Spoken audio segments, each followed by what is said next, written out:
Hello hi friends, welcome to Roopa Adi family. Balehonnur ಗುರುಗಳು ಬರ್ತಾರೆ ಅಂತ ನಮ್ಮ ಏರಿಯಾಗೆ ಗೊತ್ತಾದ ಮೇಲೆ ನಾವೆಲ್ಲರೂ ಸೇರಿ ಗುರುಗಳು ಬರೋದನ್ನೇ ಕಾಯ್ತಾ ಕೂತ್ಕೊಂಡಿದ್ವಿ. ಆಮೇಲೆ ಬಂದರು ನೋಡಿ, ಇಲ್ಲಿ ನಮ್ಮ ಮೇಡಮು ಕಳಶ ಹಿಡ್ಕೊಂಡು ಫಸ್ಟ್ ಅವ್ರು ಬಂದರು, ಆಮೇಲೆ ಗುರುಗಳು ಬಂದರು ನೋಡಿ. ಅಲ್ಲಿ ಸ್ವಲ್ಪ ಹೊತ್ತು ಕೂತ್ಕೊಂಡು ಎದ್ದು ಆಮೇಲೆ ಮತ್ತೆ ಹೊರಟರು. ಅಲ್ಲಿ ಹೊರಗಡೆ ಸಾರೋಟಿ ರೆಡಿಯಾಗಿತ್ತು, ಅಲ್ಲಿ ಸಾರೋಟಿಲಿ ಕೂತ್ಕೊಂಡು ಇವಾಗ ಮಠಕ್ಕೆ ಹೋಗ್ತಾರೆ ನೋಡಿ. ಸಾರೋಟಿಲಿ ಕೂತ್ಕೊಂಡ್ರು, ಇವಾಗ ಮಠದ ಕಡೆ ಹೋಗ್ತಾರೆ. ಮತ್ತು ಆ ಸಾರೋಟಿ ಒಳಗಡೆ ಯಡಿಯೂರು ಮಠದ ಗುರುಗಳು ಇದ್ದರು, ಮತ್ತು ಕನ್ನಡಿ ವೀರಭದ್ರೇಶ್ವರ ಗುರುಗಳು ಇದ್ದರು, ಮತ್ತು ಕೆಲವು ಮಠದ ಗುರುಗಳೂ ಅದರಲ್ಲಿ ಕೂರಿಸ್ಕೊಂಡು ನಾವು ನಮ್ಮ ಬಂಡೇಶ್ವರ ಮಠಕ್ಕೆ ನಾವು ಕರ್ಕೊಂಡು ಹೋಗ್ತಾ ಇದ್ವಿ. ಮುಂದೆಗಡೆ ಕುಂಭ ಮತ್ತು ಡ್ಯಾನ್ಸ್ಗಳು ಎಲ್ಲನೂ ಸಮೇತ ಮುಂದೆಗಡೆ ನಡೆಸ್ಕೊಂಡು ಅಲ್ಲಿ ಮಠದವರೆಗೂ ಕುಂಭ ಸಮೇತ ನಾವು ಹೋದ್ವಿ ನೋಡಿ. ಎಷ್ಟು ಚೆನ್ನಾಗಿತ್ತು ನೋಡೋಕ್ಕೆ. ಈ ವಿಡಿಯೋಲಿ ಎಲ್ಲ ಗುರುಗಳದ್ದು ಆಶೀರ್ವಾದ ನೀವು ತೊಗೊಂಡು ನಮ್ಮ ಚಾನಲ್ನ ಲೈಕ್ ಮಾಡಿ, ಸಬ್ಸ್ಕ್ರೈಬ್ ಮಾಡಿ. ಗುರುಗಳು ಕುಂತಿರುವ ಸಾರೋಟಿ ಮುಂದುಗಡೆ ನಮ್ಮೆಲ್ಲ ಹೆಣ್ಮಕ್ಳು ತುಂಬ ಹೊತ್ಕೊಂಡು ಎಷ್ಟು ಚೆನ್ನಾಗಿ ಕಾಣ್ತಾ ಇದ್ದಾರೆ ನೋಡಿ. ಹಿಂದೆಗಡೆ ಗುರುಗಳು ಕುಂತಿರುವ ಸಾರೋಟಿ ಬರ್ತಾ ಇದೆ.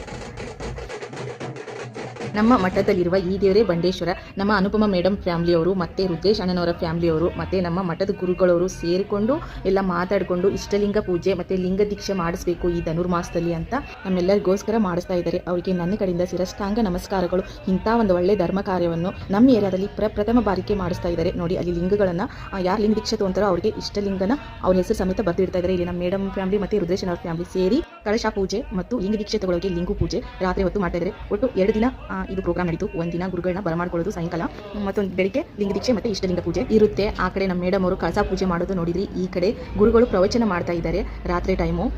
ಮತ್ತೊಂದು ಕಡೆ ಊಟ ತಿಂಡಿದು ವ್ಯವಸ್ಥೆ ಇತ್ತು. ಮಠದ ತುಂಬ ಎಲ್ಲ ಹಬ್ಬದ ವಾತಾವರಣನೇ ಕಾಣಿಸ್ತಾ ಇತ್ತು. ಮಠದ ಮುಂದುಗಡೆ ಯಾವ ಥರ ಇದೆ ನೋಡಿ ಕಲ್ಯಾಣಿಯಲ್ಲಿ. ಮತ್ತು ನಮ್ಮ ವಾರ್ಡಿನ MLA ಸರು ಬಂದಿದ್ದರು, ಸೋಮಶೇಖರ್ ಸರು. ರಾತ್ರಿ ಹೊತ್ತು ಬಂದು ಗುರುಗಳ ಆಶೀರ್ವಾದ ತೊಗೊಂಡು ಮತ್ತೆ ಹೊರಟೋದು ನೋಡಿ. ಬೆಳಗಿನ ಜಾವ ಎಷ್ಟೊಂದು ಕ್ಯೂ ಇದೆ. ಅದು ಕ್ಯೂ ಲಿಂಗ ದೀಕ್ಷೆ ತಗೊಳ್ಳೋಕ್ಕೆ, ಇಷ್ಟಲಿಂಗ ಪೂಜೆ ಮಾಡೋಕ್ಕೆ ನೋಡಿ. ಆ ಥರ ಯಾರೆಲ್ಲ ಲಿಂಗ ದೀಕ್ಷೆ ತಗೋತಾ ಇದ್ರು ಅವರೆಲ್ಲ ಆ ರಾತ್ರಿ ಮಠದಲ್ಲೇ ಇದ್ದರು. ಬೆಳಗಿನ ಜಾವ 6-7 ಗಂಟೆ ಅಷ್ಟೊತ್ತಿಗೆ ಲಿಂಗ ದೀಕ್ಷೆ ಆಗೋಯ್ತು ಅವರಿಗೆ. 8-9 ಗಂಟೆ ಸುಮಾರಿಗೆ ಇಷ್ಟಲಿಂಗ ಪೂಜೆ, ಇಷ್ಟಲಿಂಗ ಅಭಿಷೇಕ ಪೂಜೆ ಎಲ್ಲರೂ ಕ್ಯೂ ಅಲ್ಲೇ ನಿಂತ್ಕೊಂಡು ಗುರುಗಳ ಕಡೆಯಿಂದ ಅವರ ಇಷ್ಟಲಿಂಗಿಗೆ ಅಭಿಷೇಕ ಮಾಡಿಸ್ಕೊಂಡು ಬ್ಯಾಚ್ ಟು ಬ್ಯಾಚ್ ಅವ್ರ ಲಿಂಗಿಗೆ ಪೂಜೆ ಮಾಡ್ಕೊಂಡು ಗುರುಗಳು ಇಷ್ಟಲಿಂಗ ಅಭಿಷೇಕ ಮಾಡ್ತಾ ಇದ್ದಾರೆ. ಅಲ್ಲಿ ನಾವು ನಮ್ಮ ಲಿಂಗಿಗೆ ಅಭಿಷೇಕ ಮಾಡಿಸಿ ಈ ಕಡೆ ಬಂದು ಕೂತ್ಕೊಂಡು ಲಿಂಗು ಪೂಜೆ ಮಾಡ್ಕೊತಾ ಇದ್ದಾರೆ ನೋಡಿ. ಒಂದೊಂದು ಬ್ಯಾಚ್ ಆದಮೇಲೆ ಒಂದೊಂದು ಬ್ಯಾಚ್ ಇಷ್ಟಲಿಂಗ ಪೂಜೆ ಮಾಡಿಕೊಂಡು ನಾವು ಕ್ಯೂ ಅಲ್ಲಿ ನಿಂತ್ಕೊಂಡಿದ್ದೀವಿ ಲಿಂಗು ಪೂಜೆಗೆ ನೋಡಿ. ಇವಾಗ ನಾವು ಹೊರಟೋದ್ವಿ. ಅಲ್ಲಿ ಕ್ಯೂ ಅಲ್ಲಿ ನಾವು ನಮ್ಮ ಲಿಂಗುನ ಅಭಿಷೇಕ ಮಾಡಿಸ್ಕೊಂಡು ಗುರುಗಳ ಕಡೆಯಿಂದ ಆಶೀರ್ವಾದ ತಗೊಂಡು ನಾವು ಇಲ್ಲಿ ಕೂತ್ಕೊಂಡು ಪೂಜೆ ಮಾಡ್ಕೊತಾ ಇದ್ದೀವಿ ಇಷ್ಟಲಿಂಗ ಪೂಜೆನ. ಎಷ್ಟು ಚೆನ್ನಾಗಿ ಅನಿಸ್ತು, ನನಗಂತೂ ತುಂಬಾ ಇಷ್ಟ ಆಯಿತು. ಈ ವಿಡಿಯೋ ನಿಮಗೆ ಇಷ್ಟ ಆಯಿತು ಅನ್ಕೋತಾ ಇದ್ದೀನಿ. ಲೈಕ್ ಮಾಡಿ, ಕಮೆಂಟ್ ಮಾಡಿ, ಸಬ್ಸ್ಕ್ರೈಬ್ ಮಾಡಿ. ಪಕ್ಕಕ್ಕೆ ಆಲ್ ಅಂತ ಬರುತ್ತೆ, ಸಬ್ಸ್ಕ್ರೈಬ್ ಆದಮೇಲೆ ಅದರ ಮೇಲೆ ಕ್ಲಿಕ್ ಮಾಡಿ ನಮ್ಮ ಚಾನಲ್ಗೆ ಸಪೋರ್ಟ್ ಮಾಡಿ. ಇವಾಗ ಎಲ್ಲ ಗುರುಗಳು ಸೇರಿಕೊಂಡು ಮಂಗಳಾರತಿ ಮಾಡ್ತಾ ಇದ್ದಾರೆ. ಪೂಜೆ ಆಗೋಯ್ತು ಗುರುಗಳದು.